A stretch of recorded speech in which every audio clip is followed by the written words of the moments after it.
Shalom Bapak Ibu sekalian, kita bertemu kembali di dalam program Baca Alkitab kita, Terang Bagi Jalanku. Hari ini kita akan bersama-sama melanjutkan pembacaan kita dari kitab Kisah Para Rasul pasal 14 ayat 8 sampai dengan ayat yang ke-20. Sebelumnya mari kita sekali lagi berdoa di hadapan Tuhan. Bapa di dalam surga, saat ini kami berdoa meminta pertolongan-Mu. Kiranya Tuhan berkenan untuk berbelas kasihan kepada kami. Kami ini mensyukuri untuk kesempatan-kesempatan kami bisa membaca bagian-bagian kitab suci kami. Dan kami berdoa memohonkan kepadamu kiranya kehidupan kami pun sungguh-sungguh dibentuk, dikonstruksikan berdasarkan dengan pembacaan firman Tuhan yang sehat. Terima kasih ya Bapak, terpujilah Engkau, dalam nama Tuhan Yesus kami bersyukur dan berdoa. Amin. Di Listra, ada seorang laki-laki yang duduk saja, karena kakinya lemah dan lumpuh sejak lahir, dan belum pernah dapat berjalan. Ia mendengarkan Paulus yang sedang berbicara. Paulus menatap dia dan melihat bahwa dia beriman untuk dapat disembuhkan. Kata Paulus dengan suara nyaring, "Berdirilah tegak." Orang itu pun melonjak berdiri lalu mulai berjalan. Ketika orang banyak melihat apa yang diperbuat Paulus, mereka itu berteriak dalam bahasa Likaonia, "Ilah-ilah telah turun di tengah kita dalam rupa manusia." Barnabas mereka sebut Zeus, dan Paulus mereka sebut Hermes, karena dialah yang berbicara. Lalu datanglah imam dewa Zeus yang kuilnya terletak dekat kota, membawa lembu-lembu jantan dan karangan-karangan bunga ke pintu gerbang kota untuk mempersembahkan korban bersama orang banyak kepada rasul-rasul itu. Mendengar itu, rasul-rasul itu, yaitu Barnabas dan Paulus, mengoyakkan pakaian mereka, lalu menerobos ke tengah-tengah orang banyak sambil berseru, "Hai kamu sekalian, mengapa kamu berbuat demikian? Kami ini manusia biasa sama seperti kamu. Kami ada di sini untuk memberitakan Injil kepada kamu, supaya kamu meninggalkan perbuatan sia-sia ini dan berbalik kepada Allah yang hidup, yang telah menjadikan langit dan bumi, laut dan segala isinya. Pada zaman yang lampau Allah membiarkan semua bangsa menuruti jalannya masing-masing. Namun ia bukan tidak menyatakan dirinya dengan berbagai-bagai perbuatan baik, yaitu dengan memberikan hujan dari langit dan musim-musim subur bagi kamu. Ia memuaskan hatimu dengan makanan dan kegembiraan." Walaupun rasul-rasul itu berkata demikian, mereka hampir-hampir tidak dapat mencegah orang banyak mempersembahkan kurban kepada mereka. Namun datanglah orang-orang Yahudi dari Antiokhia dan Ikonium, dan mereka mempengaruhi orang banyak itu sehingga berpihak kepada mereka. Lalu mereka melempari Paulus dengan batu dan menyeretnya keluar kota, karena mereka menyangka bahwa ia telah mati. Tetapi ketika murid-murid itu berdiri mengelilingi dia, bangkitlah ia, lalu masuk ke dalam kota. Keesokan harinya berangkatlah ia bersama dengan Barnabas ke Derbe. Saudara-saudara sekalian, terakhir kita sudah bersama-sama melihat bahwa mujizat, tanda-tanda yang diperbuat oleh rasul-rasul dan dalam hal ini sudah diperbuat oleh Paulus, itu bukan sekedar satu buah atraksi bahwa dewa saya lebih sakti daripada dewamu, bahwa saya itu memiliki kuasa yang besar, dan oleh karena saya punya kuasa yang besar, maka dengan atraksi ini saya perintahkan kamu untuk menurut kepada saya, saudara. Bukan, saudara. Jadi kita mendapati sudah mujizat-mujizat, dan dalam hal ini saudara, kita melihat adanya kesembuhan. Itu adalah semacam media kampanye menunjukkan bahwa inilah yang akan diberlakukan oleh Tuhan Allah. Allah yang kita kenal adalah Allah yang sedemikian, Allah yang membuat kesembuhan. Bukan sekedar menunjukkan atraksi bahwa dia kuat, maka kamu harus ikut saya. Tapi dia adalah Allah yang patut untuk kita ikuti, karena dia adalah yang memberikan healing. Dia adalah Allah yang memberikan kesembuhan. Bukan sekedar sakti, bukan sekedar kuat, tapi dia itu memberikan kesembuhan. Dan saat ini pun sudah kita mendapati hal seperti ini terjadi dengan Paulus. Sudah. Dia melihat ada satu orang dan dia tahu, sudah ya, kita tidak tahu bagaimana dia tahu, sudah. Tapi dia tahu bahwa melalui imannya orang ini akan disembuhkan, sudah. Maka orang yang lumpuh ini dia berjalan, dia berdiri dan meloncat-loncat, saudara. Dan kita melihat ya, dengan demikian saudara, deklarasinya Paulus bahwa ada raja yang kuat, raja yang mereka mesti ikuti, karena raja ini adalah raja yang mengasihi, yaitu bahwa dia yang memberikan kesembuhan. Ini patut untuk diikuti, saudara. Namun saudara, kita melihat ya, di dalam bagian ini Paulus ketika dia itu sedang berada di dalam wider world, ya, dia berada dalam dunia yang lebih luas di antara orang-orang yang tidak lagi dengan latar belakang Yahudi, saudara. Kita mendapati ada worldview yang berbeda ya, saudara. Saudara, kalau sebelumnya ya, Paulus, Barnabas itu seringkali dimusuhi, saudara. Juga Petrus, Yohanes dimusuhi karena apa? Karena dia dianggap bidat Yudaisme. Dia dianggap bidatnya orang Yahudi. Pada waktu itu center pemberitaan Injil masih di antara orang-orang Yahudi, saudara. Tapi saudara, saat ini kita bertemu dengan satu buah keadaan yang sangat aneh, saudara. Satu buah worldview yang sangat berbeda, yaitu apa? Worldview orang-orang kafir, saudara. Ketika dilihat ada satu buah tindakan seperti ini, maka mereka mempercayai bahwa ini adalah Herme dan juga Zeus yang sedang datang, saudara. Dikatakan ya bahwa Paulus itu disebut sebagai dewa Herme. Karena apa? Karena Herme itu adalah yang menjadi juru bicara, saudara. Di dalam kepala kita mungkin Hermes itu identik dengan tas-tas yang mahal, saudara. Tapi saudara, Hermes itu nama dewa, saudara. Sudah tahu ya, salah satu cabang penting di dalam studi dalam Alkitab adalah hermeneutik. Sebetulnya ini bukan cuma untuk Alkitab, saudara. Hermeneutik itu adalah semacam kayak cabang ilmu untuk membaca sesuatu, saudara. Hermeneutik. Jadi untuk kita mengerti membaca sesuatu harus membaca dalam konteks dan lain sebagainya, dipelajari juga di dalam sekolah teologi, saudara. Disebutnya hermeneutik, saudara. Kenapa kok hermeneutik, saudara? Karena dari nama Hermes. Hermes itu adalah yang mentafsirkan, yang menerjemahkan, yang menjadi juru bicaranya Dewa Zeus. Dewa Zeus punya will, punya kehendak, punya sesuatu untuk diperkatakan, yang menyampaikan perkataan atau kehendaknya Dewa Zeus adalah Dewa Hermes. Oleh karena itu disebutnya sebagai hermeneutik, sudah. Studi hermeneutik untuk mentafsirkan, untuk mengerti apa yang ada di dalam teks. Nah, kurang lebih seperti itu, sudah. Dan kita melihat ini adalah worldview yang sangat-sangat kafir, sudah. Pada waktu itu ada catatan-catatan, sudah, di mana mereka itu mempercayai, sudah, di dalam catatan-catatan mereka, di dalam kepercayaan kuno mereka, bahwa memang kadang-kadang Zeus dan Hermes itu akan datang di antara orang-orang di dalam dunia ini. Dan mereka bisa melakukan ini dan itu. Dan lebih baik ya, sebaiknya Anda sebagai manusia ketika dia datang, sudah, Anda menjamunya, Anda memperlakukannya dengan baik. Itu artinya Anda sudah quote and unquote memberikan piutang kepada dewa tersebut. Anda menghutangi ya, melakukan kebaikan kepada dewa tersebut. Maka dewa itu nanti juga akan memberikan ya hal yang baik kepada kita lah gitu ya. Jadi kalau pas ada dewa yang kadang-kadang datang di tengah manusia, dalam hal ini Zeus dan Hermes, sudah, maka lebih baik kita tahu. Kalau kita tahu dan memperlakukannya dengan baik, wah itu adalah satu hal yang baik, sudah. Tapi kalau kita tidak tahu, lalu kita itu lakukan hal yang tidak baik, ya mungkin kita akan ditimpa malapetaka, sudah. Namun sudah, dalam keadaan seperti ini, sudah, Paulus dan Barnabas tentu saja dia berusaha untuk menjelaskan, sudah. Dia menunjukkan kepada mereka bahwa mereka tidak boleh melakukan itu, sudah. Mereka itu melakukannya dalam skala yang besar, sudah. Pada waktu itu, sudah, di dekat sana ada kuil Dewa Zeus, sudah. Dan kita mendapati ya pemimpinnya datang lalu membawa juga lembu-lembu karangan bunga, sudah. Lembu jantan dipakai untuk dikorbankan kepada dewa ini, sudah. Mereka betul-betul mempercayai, sudah, Paulus dan Barnabas itu sebagai dewa-dewa, sudah. Satu Zeus, satu Hermes, sudah. Maka Paulus berusaha untuk menjelaskan dengan sungguh-sungguh, sudah. Dan penjelasannya adalah bahwa kamu mengetahui gak bahwa saya sedang memberitakan kepada kamu kabar baik, memberitakan Injil, memberitakan keberadaan Allah yang menciptakan langit dan bumi dan segala isinya. Dan Allah ini adalah Allah yang menyatakan kebaikannya dengan cara memberikan pemeliharaan dari zaman ke zaman. Dulu manusia itu belum mengerti, mengikuti jalannya masing-masing. Dan sekarang ya Tuhan Allah itu menyatakan dirinya sekarang diproklamasikan di hadapan kalian. Saya bacakan ya.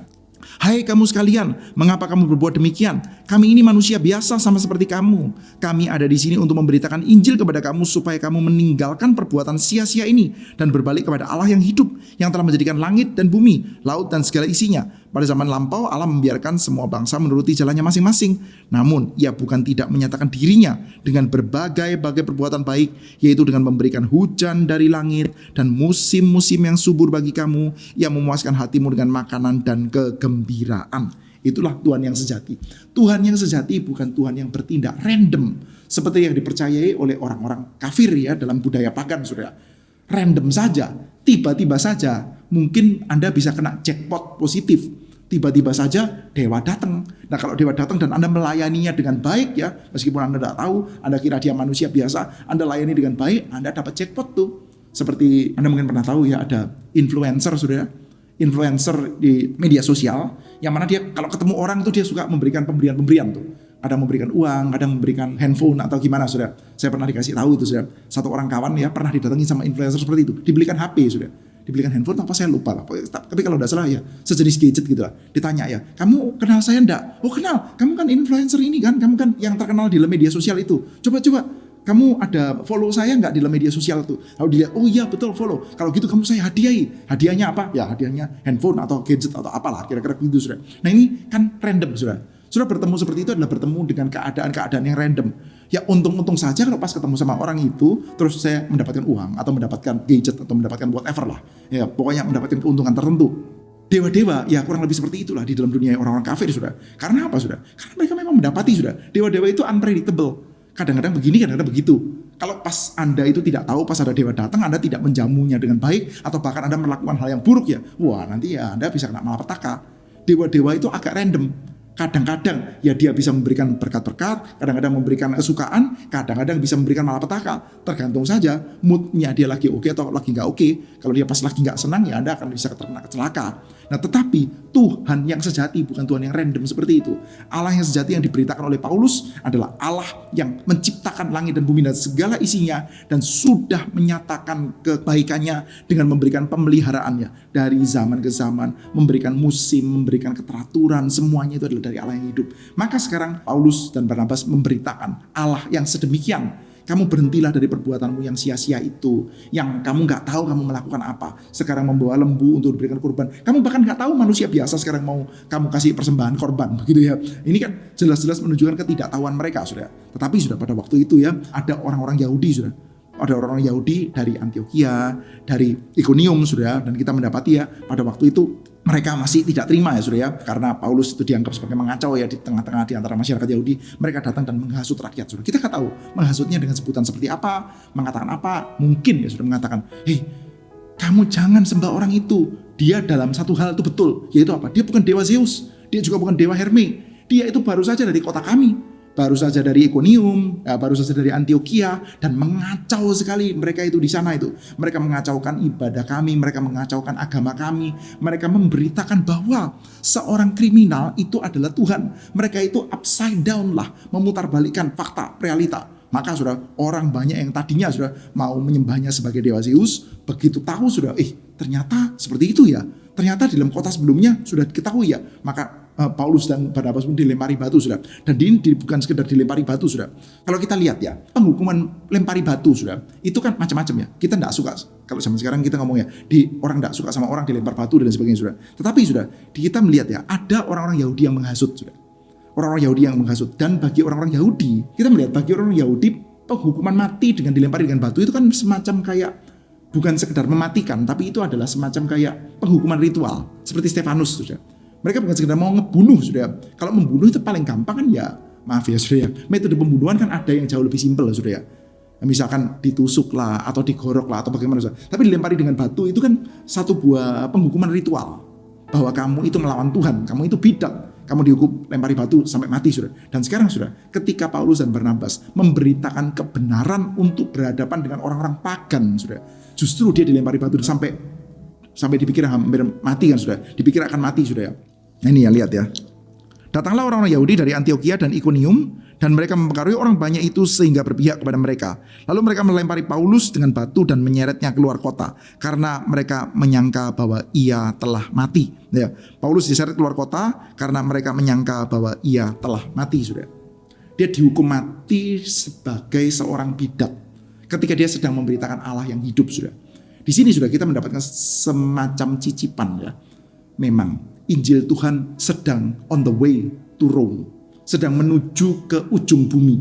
Injil Tuhan itu sedang marching on, menuju kepada wider world, ya, kepada dunia yang lebih luas di antara orang-orang non-Yahudi. Kita sudah mendapatkan cicipannya sedikit, saudara, sebelumnya pada waktu ada Cornelius. Kita mendapatkan cicipan sedikit di Antioquia, saudara. Ada banyak orang-orang, ini Antioquia yang Syria, saudara. Ada banyak orang-orang yang akhirnya non-Yahudi yang menjadi Kristen, akhirnya mereka disebut sebagai Kristen. Dan terus, saudara, kita mendapatkan cicipan-cicipan kecil, saudara. Tapi sudah begitu berhadapan dengan satu buah dunia pagan yang lebih luas, saudara. Kita mendapati keadaan itu begitu aneh, begitu menakutkan juga, saudara.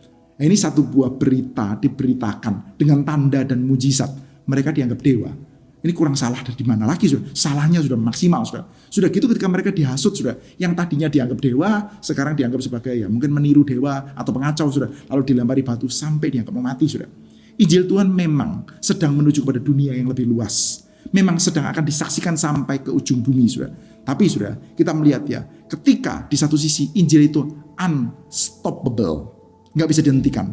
Di sisi yang lain kita melihat ya bahwa pemberitaan Injil itu seringkali uncomfortable, tidak nyaman, saudara. Akan marching on, tapi keadaannya tidak nyaman, saudara. Itu yang kita saksikan dalam bagian yang baru saja kita baca, saudara. Nah, kita hari ini, saudara, ingin mendoakan satu buah pokok doa, saudara. Mari kita bersama-sama berdoa ya, memohonkan kepada Tuhan kiranya di dalam kehidupan kita, dalam kehidupan gereja Tuhan, di mana kita itu melayani, saudara, Injil Tuhan juga menjadi unstoppable. Berita Injil akan terus diberitakan apapun halangannya, saudara. Namun di sisi yang lain kita juga minta Tuhan mempersiapkan dan menguatkan ketika pemberitaan Injil itu akan menjadi uncomfortable, akan mengganggu kenyamanan kita, dan bahkan dalam hal ini sudah tidak mati sih, tapi dia itu dilempari batu sampai dianggap mau mati sudah. Dan bukan sekedar dilempari dengan batu ya, dilempari dengan batu dianggap sebagai bidat, memberitakan Injil dianggap sebagai bidat, sangat uncomfortable. Mari kita meminta kepada Tuhan, kiranya Tuhan mempersiapkan kita, Tuhan memberikan kesadaran dan memberikan kekuatan ketika Injil Tuhan menjadi unstoppable. Tapi Injil Tuhan itu juga kita sadari ketika kita beritakan, kita mungkin mengalami masa-masa uncomfortable. Baik rekan-rekan sekalian, kita akan bertemu kembali dalam Terang Bagi Jalanku episode selanjutnya. Tuhan memberkati setiap kita, terpujilah Tuhan.